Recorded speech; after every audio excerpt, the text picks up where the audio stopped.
Pakistan is trying to club cases of other Indian national with Jadhav to build a case against him. The court order of the hearing also is about Jadhav, and no mention of the Indian national wise hearing. Could you throw some light on what is happening on the Jadhav case and who is the other Indian national in question here? How is Pakistan linking the two cases? Look, Geeta, Pakistan is trying to link the case of Sri Kulbhushan Jadhav with another case.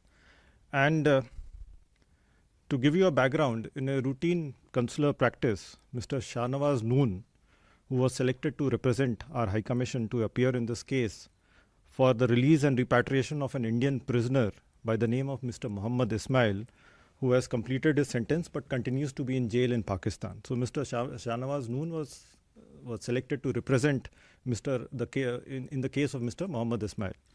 However, during proceedings of the case of Mr. Ismail, the Pakistan Attorney General raised the matter pertaining to Sri Jadhav, though these two cases are not interconnected in any way. And Mr. Noon is reported to have made those statements about a CDA which are not true, and they are in contravention of our stand in this case. It appears that he acted under pressure from the Pakistani establishment to make such statements for which he has no authorization. Mr. Noon has therefore misrepresented the position of our High Commission. He was clearly told by the High Commission that he had no authority to represent either the Government of India or Sri Kulbhushan Jadhav.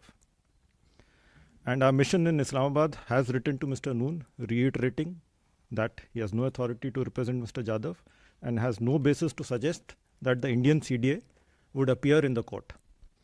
As regards our position on Sri Kulbhushan Jadhav, I have clarified this on several instances in the past.